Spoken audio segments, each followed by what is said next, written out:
साथीगण, हमारी उपस्थित बहनें और आप सब, मैं आप सबसे आग्रह करता हूं जो मंच पे है उनसे भी और जो नीचे और सबसे पीछे खड़े हैं उनसे भी कि जरा कमलनाथ जी के लिए जोरदार तालियों से उनका स्वागत करें। साथियों, मंच पर विराजित आदरणीय अलका नाथ जी, आदरणीय नकुल नाथ जी, आदरणीय उमंग सिंगार जी, आदरणीय प्रिया नाथ जी, हमारे परिवार के गंगा तिवारी जी, दोनों जिला अध्यक्ष, सारे हमारे एमएलए, सुखदेव पानसे जी, हमारे महापौर जी, हमारे जिला पंचायत के अध्यक्ष जी, सभी सम्मानित यहाँ उपस्थित वरिष्ठगण, वो कांग्रेस के नेतागण, एनएसयूआई के नेतागण, हमारी खासकर यहाँ उपस्थित बहनें, महिला कांग्रेस के अध्यक्ष जी, मंच पर विराजित वो सभी साथी जिनका मैंने नाम लिया, बहुत सम्मानित है, पर जिनका नाम मैं नहीं ले पा रहा हूँ वो और भी सम्मानित है। मैं सबका स्वागत, सत्कार और अभिवादन करता हूँ। आप सबका भी मैं अभिवादन करता हूँ। साथियों, 2014 में नरेंद्र मोदी जी आए थे, देश ने बदलाव किया, उन्होंने जो बातें की उस पर विश्वास किया।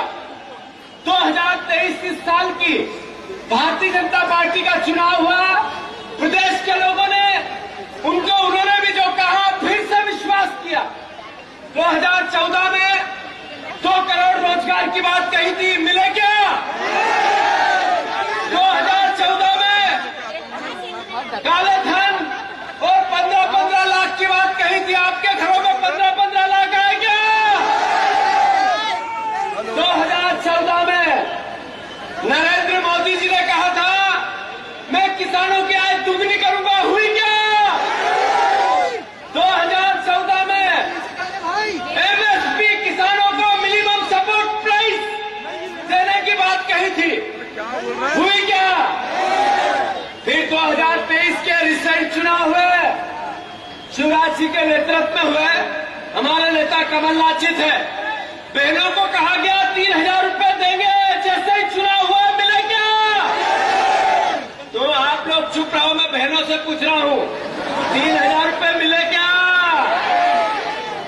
हमारे किसानों को कहा, कमलनाथ जी ने कहा मैं 3000 रुपया किसानों के गेहूं का दाम दो। मैं बीजेपी की तब भी सरकार थी, बार बार चिल्ला रहा था, किसानों की आवाज उठा रहा था, भारतीय जनता पार्टी इग्नोर कर रही थी। फिर जब घोषणा पत्र आया, वचन पत्र आया, बीजेपी ने मैंने भेज तो दिया, तो उन्होंने कहा 3100 रुपए धान के दाम देंगे, चुनाव बाद मिलने लगे क्या? जब 2700 रुपए गेहूं की बात की थी उन्होंने, नरेंद्र मोदी की गारंटी, 2700 रुपए गेहूं के दाम हुए क्या? 450 रुपए का गैस सिलेंडर मिलेगा, बीजेपी की सरकार ने चुनाव पहले कहा था। अभी 450 रुपए पत्रकारों के घरों में 450 का बोचरा होगा, मिलने लगा क्या? साथियों, बात इतनी है कि बीजेपी जो बोली झूठ बोली, जो बोली नरेंद्र मोदी जो बोले,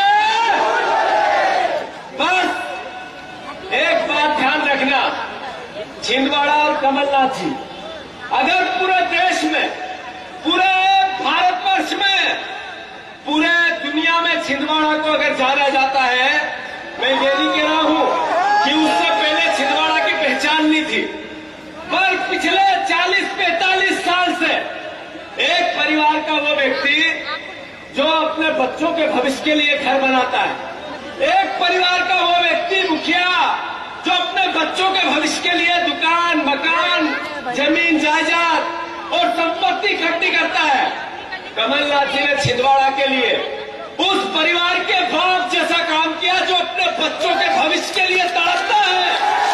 कमलनाथ जी ने छिंदवाड़ा के विकास के लिए, इसके भविष्य के लिए, आपके बच्चों के भविष्य के लिए, एक परिवार ऐसा, एक परिवार, मैं सिर्फ कांग्रेस के कार्यकर्ताओं के परिवारों की बात नहीं कर रहा हूं, मैं सिर्फ कांग्रेस के नेताओं के परिवारों की बात नहीं कर रहा हूं, मैं भारतीय जनता पार्टी के कार्यकर्ता परिवार के नेताओं के परिवार के बेटों और बेटियों की बात कर रहा हूं। कमलनाथ जी के दरवाजे पे वो भी गए होंगे तो कभी खाली हाथ नहीं लौटे होंगे। हमेशा छिंदवाड़ा को लेकर उनकी जीविका, उनका समर्पण, उनका अपनात्व। हमारी 15 महीने की सरकार थी, हर महीने कैबिनेट होती थी और हर कैबिनेट में छिंदवाड़ा के लिए कुछ न कुछ होता था। ये थे कमलनाथ। साथियों, मैं अनुरोध करना चाहता हूं कि भारतीय जनता पार्टी ने जिस तरीके का कार्य व्यवहार किया, आप देखो अभी electoral bond Bharatiya Janata party ने ईडी भेजी, गिरफ्तार किया, मुकदमे लगाए और 100 करोड़ रुपया उसी कंपनियों से चंदा ले लिया। भारतीय जनता पार्टी ने चंदा दिया, प्रोजेक्ट दिए और उन्हीं कंपनियों से फिर से करोड़ों रुपए बॉन्ड में चंदा ले लिया। जो नरेंद्र मोदी ये कहते थे मेरे ना कोई आगे है न कोई मेरे पीछे है, न खाऊंगा न खाने दूंगा। पता चला कहते थे स्विस बैंक की मेरे पास लिस्ट है, काला धन लाऊंगा, अरबों रुपए लाऊंगा। जब स्विस बैंक की लिस्ट आएगी तो सबके घरों में 15-15 लाख तो मुफ्त में पहुंच जाएगा। कहते थे कि नहीं कहते थे? अरे कहते थे कि नहीं कहते थे? स्विस बैंक की लिस्ट नहीं आई, लिस्ट आई एसबीआई की, उसमें सारा काला धन सफेद होके भारतीय जनता पार्टी के खातों में निकला। दोस्तों, कांग्रेस की ईमानदारी पे ये प्रश्न चिन्ह नहीं लगा सके। मैं आप सबको बताना चाहता हूं, मैं आप सबको कहना चाहता हूं कि कांग्रेस के कार्यकर्ता के मुंह में जबान रहनी चाहिए। हम है वो जिन्होंने देश को आजाद कराया, हमारे ये विचार है वो जिसने देश की उन्नति के लिए शहादत दी, हमारा ये विचार है वो जो लोकतंत्र को मजबूत और ताकतवर बनाने में फिर शहादत देनी पड़ी तो पीछे नहीं रहेगा। साथियों, भारतीय जनता पार्टी का एक सांसद कहता है, मैं खासकर आदिवासी भाइयों को बताना चाहता हूं, भारतीय जनता पार्टी का एक सांसद कहता है कि 400 सीटें चाहिए। किस लिए चाहिए? इसलिए कि संविधान बदलना है। क्या बदलना है? साथियों, आपके बच्चों के आरक्षण पर, आपके भविष्य के जो कांग्रेस पार्टी की मूल भावना है समानता के अधिकार पर भारतीय जनता पार्टी वार करना चाहती है। मैं अनुरोध करना चाहता हूं आप सबसे, मैं आप सबसे अनुरोध करना चाहता हूं कि जब तक आप एकजुटता से एक मत होकर कांग्रेस पार्टी को ताकत नहीं देंगे, तब तक छिंदवाड़ा की सीट कांग्रेस की झोली में नहीं डालोगे, तब तक कोई पीछा मत छोड़ना। मैं अनुरोध करना चाहता हूं सभी परिवार के साथियों से कि भारतीय जनता पार्टी ने एक अभियान चलाया है कांग्रेस के कार्यकर्ताओं को और कांग्रेस के नेताओं को भारतीय जनता पार्टी में ज्वाइन कराने का। भाजपा में कौन जा रहा पता है आपको? जो छिंदवाड़ा के लोग गए, मैं सबको नहीं जानता हूं, न उनके काम धंधे को जानता हूं, मैं उन सब आपसे अनुरोध करता हूं जिसका रेता का काम होगा, जिसका ट्रांसपोर्ट का काम होगा, जिसकी बसें होगी, जिसका अवैध काम होगा, जिस पर पुलिस से कोई किसी प्रकार की प्रशासन की कार्रवाई होने का डर होगा, ऐसे ही लोग बीजेपी में गए। सही कह रहा हूं गलत? अरे सही है कि गलत? जो लोग सत्ता हमारे पास थी तो कमलनाथ जी के कंधों पर बैठकर अरबपति बन गए। जो लोग कमलनाथ जी की सहायता से अपने परिवार को आर्थिक संपन्न बना दिया, अगर इस घड़ी में नकुलनाथ जी के साथ नहीं हो सकते हैं तो बीजेपी के साथ हो सकते हैं क्या? जब बदलेगा समय तो ये भारतीय जनता पार्टी की जो प्रत्याशी है, जिनके चरित्र की भावना पूरा छिंदवाड़ा जानता है कि नहीं जानता है? उनके कारनामा को पूरा छिंदवाड़ा जानता है कि नहीं जानता है? कुछ लोग कमलनाथ जी पर अलग अलग तरह से वार करके नेता बनना चाहते हैं, कुछ लोग कमलनाथ जी को चुनौती देकर बड़ा बनना चाहते हैं, पर खजूर के पेड़ जैसे कोई भी बड़ा हो जाए, न छांव देगा न फल देगा। बरगद का पेड़ ही बड़ा होता है, कमलनाथ जी ही बड़े हैं। अभी कुछ समय पहले भारतीय जनता पार्टी ने एक षड्यंत्र रचा, एक कॉन्स्पिरेसी रची और अफवाहें उड़ाई। जब मेरी कमलनाथ जी से बात हुई, मैंने बयान दिया था भोपाल में, आप लोगों ने सुना था। अरे मैंने मीडिया से बात की थी, छिंदवाड़ा के साथियों को बात पता चली नहीं चली। वो बात मुझे कमलनाथ जी ने कहा था कि तू मीडिया की ट्रांसपेरेंसी है, जाओ मीडिया से बात करो और बताओ कि मैं इंदिरा गांधी का तीसरा पुत्र हूँ, गांधी परिवार का साथ छोड़ ही नहीं सकता। तब मैंने मीडिया से बात की और ये एहसास कराया भारतीय जनता पार्टी को। अच्छा, एक बात और मैं आपसे करना चाहता हूँ। मैंने ग्वालियर में भी कमलनाथ जी ये बात कही थी कि पिछले 5 साल में जब कमलनाथ जी अध्यक्ष से हमारी सरकार बनी और वापस गिरी, तब 57 कांग्रेस के विधायक लेवल के नेता और जिला अध्यक्ष बीजेपी में गए थे। उसके बाद मैंने उनकी लिस्ट निकाली अभी 1 महीने पहले। मैंने पूछा इन सबको जो बीजेपी लेके गई थी, ये राजनीतिक रूप से कहाँ है? 7 लोग राजनीतिक रूप से जिंदा थे, बाकी सब मर गए राजनीतिक रूप से, एक जिंदा नहीं।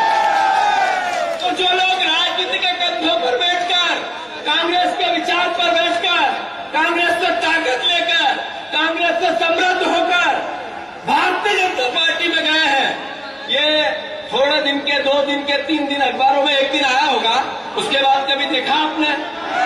हमारी कांग्रेस पार्टी के एक बहुत बड़े नेता, उनका मैंने वीडियो देखा, नाम नहीं लूंगा।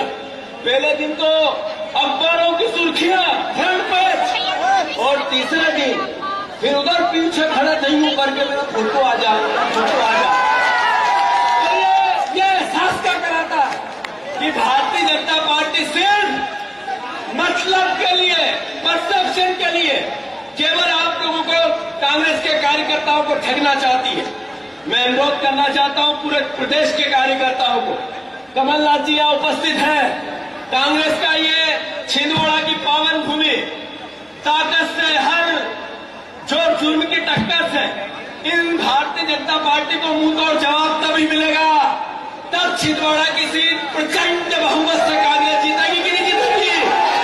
हाथ ऊंचे करके बताओ, जीतेगी कि नहीं जीतेगी? अंत में इतना ही कहना चाहता हूं साथियों, कांग्रेस पार्टी की सरकार बनेगी। ये बहनों को खास करके कहना चाहता हूं, 8,500 रुपया, 8,500 रुपया हर महीने सारी बहनों को, हर महीने सारी गरीब बहनों को खाते में डालेगी। ये घर घर जाके बताओ, बहनों को बताओ, हर हालत में बताओ। जितने युवा साथी हैं जिनने ग्रेजुएशन कर लिया, जितने युवा साथी हैं जिन्होंने ग्रेजुएशन कर लिया, हर बच्चे को जो ग्रेजुएट है 8,500 रुपया महीना, 8,500 रुपया महीना जिसने ग्रेजुएशन कर लिया उस बच्चे को खाते में मिलेगा। किसान भाई जितने हैं 2 लाख रुपए तक के कर्ज माफी की योजना कमलनाथ जी लाए थे, याद है कि नहीं है? फिर से कांग्रेस की देश में सरकार बनेगी, हम किसानों के कर्ज माफी पहली प्राथमिकता हमारी होगी। घर घर जाकर बताओ, हर किसान से बात करो। फिर से हमारी कांग्रेस की जैसे ही सरकार बनेगी, मिनिमम सपोर्ट प्राइस, किसानों के हितों की रक्षा, किसानों के फसलों के दाम पहले से चिन्हित करके कांग्रेस पार्टी ने निर्णय लिया। अंत में मैं इतना ही कहना चाहता हूं, आप सब यहां जो उपस्थित हैं, 5 न्याय का सिद्धांत, 5 न्याय का सिद्धांत, उसमें राजनीतिक न्याय, सामाजिक न्याय और आर्थिक न्याय, जिसमें युवाओं के लिए, महिलाओं के लिए, श्रमिकों के लिए, हमारे मजदूर भाइयों के लिए, सबके लिए कुछ न कुछ है। मैं कमलनाथ जी आपको भरोसा दिलाता हूं, जीतू पटवारी, नकुल नाथ जी, उमंग सिंगार और सारे कांग्रेस के युवा साथी, हम एकजुटता से सगे भाई जैसे एक साथ रहकर कांग्रेस का 2028 में फिर से कांग्रेस की सरकार बने, आपका सपना पूरा करेंगे, ये वचन देते हैं। करेंगे कि